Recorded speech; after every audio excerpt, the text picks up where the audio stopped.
It is my happy duty to welcome you here today on Mary and Auckland's special day. You are all very welcome indeed.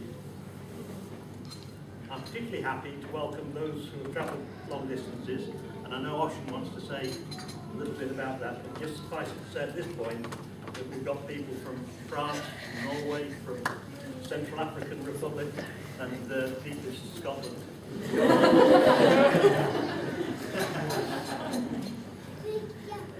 I recognise a lot of the faces here from Auckland's Stag Weekend in Staffordshire. And unfortunately, I had to retire early on the Friday evening. I think I got a dodgy slice of pizza. But overall, we enjoyed a very relaxing weekend. Indeed, I was as relaxed as a newt for most of it. When I sit down, I might get relaxed again tonight, so I invite as many of you who are like-minded to join me.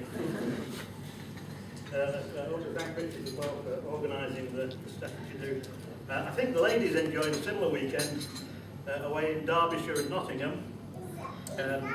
I believe that Big Al attended both the stag and the hen weekend. He must be some kind of glutton for punishment, I would imagine. But anyway, well done on that. It helps, of course, that Mary and Auckland have chosen a day on which there are very few counter attractions. I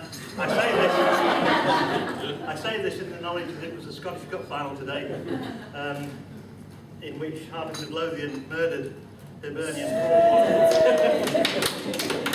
But apart from that, there's very little on today. Well, I say that, there's a Champions League final between Munich and Chelsea. But apart from that, there's the Heineken Cup final. And apart from that, there's the Volvo World Match Play Golf. And the seasonal reappearance of Frankel, the greatest racehorse in Britain, in a Group 1 at Newbury this afternoon. And of course there's the championship playoff between West Ham and Blackpool. And stage 14 of the Giro d'Italia. And the finals of the ATP Masters in Rome. And the semi-finals of the Greyhound Derby at Wimbledon. And the World Superbikes at Castle Donington. And the European Diving Championships. But apart from that, very little on today. I think the date was expired.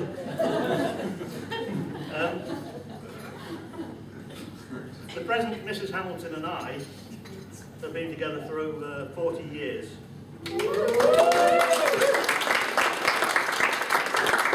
Which I think is quite remarkable. Not as remarkable as I do.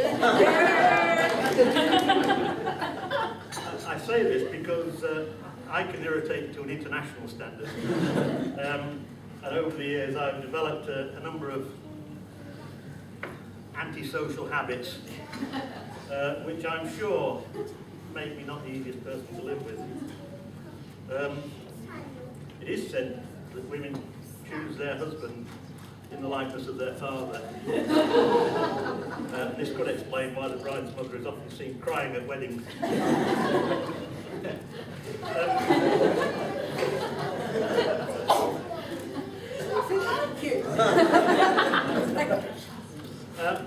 For her part, Sally has made an art form of asking inane questions.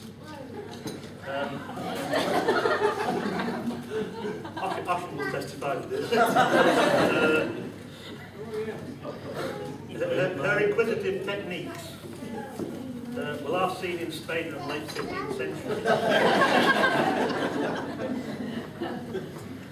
Additionally, she has failed to grasp that football is the answer, largely irrespective of what the question may have been. And she also, after 40 odd years, harbours some notion that I know how to mend washing machines, vacuum cleaners, and other things electrical. Notwithstanding these shortcomings, we do know how to make bloody good daughters.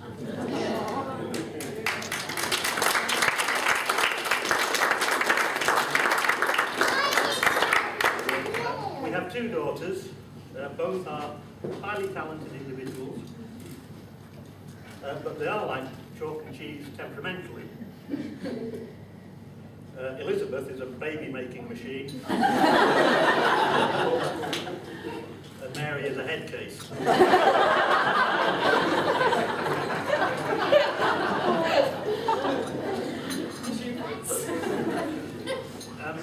But they share one talent, and they both have an unerring power to make their father very proud.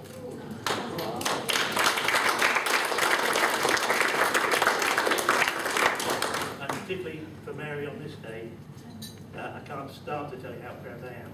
Oh, that's my name. From a very early age, Mary has shown that determination and single-mindedness that we almost take for granted today. And I've never quite understood why she wanted to be a doctor. Why would anybody voluntarily surround themselves with sick people? But I have to say that I find her to be almost inspirational. And I'm sure that many of you, her friends, will feel the same way.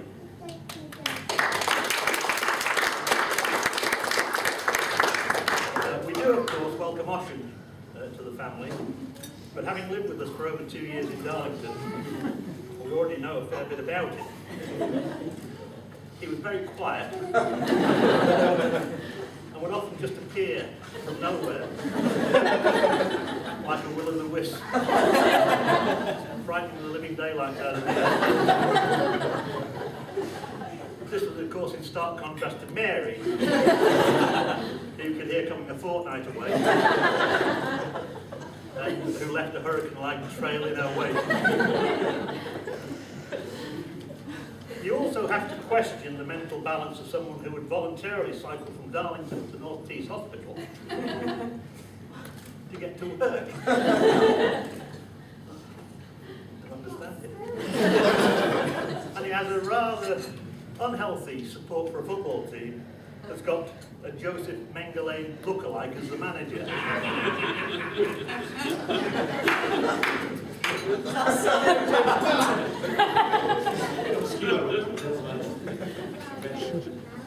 But his love of curry, real ale, and single malt whiskey are significant redeeming features.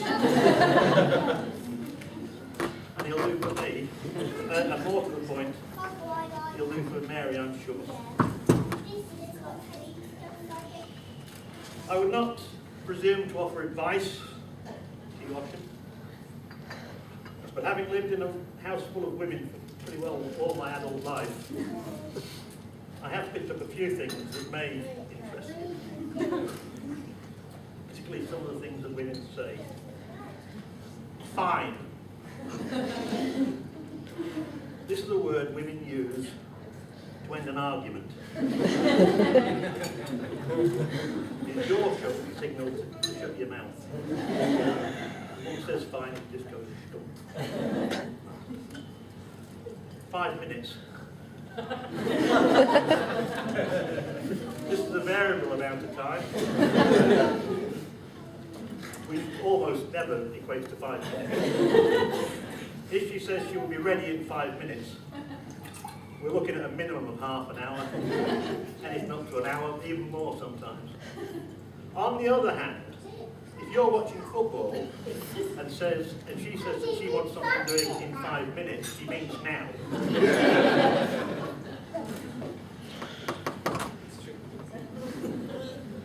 Go ahead. This is a dare.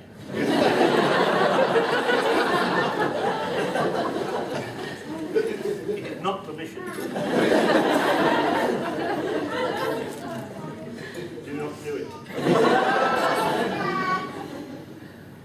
A loud sigh.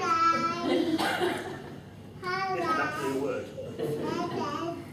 And it's a non-verbal statement, often misunderstood by men. It means that she thinks you're an idiot.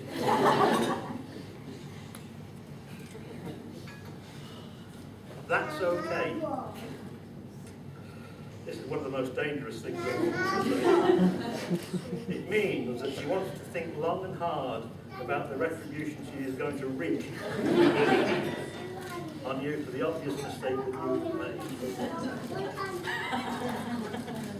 Thanks. She's thanking you. Nothing wrong with that. Do not question or faint. Simply accept with good grace. This is true unless she says, thanks a lot. Here she is not thanking you at all. This is pure sarcasm. Do not under any circumstances say you're welcome.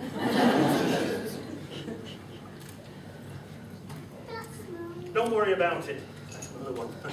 Don't worry about it. This means she's been asking you to do things several times, now she's doing it herself. And almost certainly there will be a penalty somewhere along. This will later land you in asking her what's wrong. And in response, she will either get a loud sigh, which is what you referred to, or she will say nothing. Now, if she says nothing, this is the calm before the storm. The length of time that elapses between you asking the question and her responding is inversely proportional to the crap load of stuff that's going to land in your lap in the next 5 minutes. And 5 minutes in this instance is usually less. And arguments that begin with nothing usually end with fine. Tell me. Perhaps I may finish on one piece of advice for you, Ashley. When you are wrong, which will be almost never, apologise profusely, sincerely, and with good grace. When you are right, which will be most of the time, say nothing, but just feel a nice warm inner glow. And remember, there are only two tools that you need. One is WD-40, and the other is duct tape. If it won't move and it should, use the WD-40. If it does move and it shouldn't, use the duct tape. And if you can't fix it with a hammer, it's an electrical problem. Ladies and gentlemen, would you please stand and join with me in a toast to the bride and groom? Thank you very much.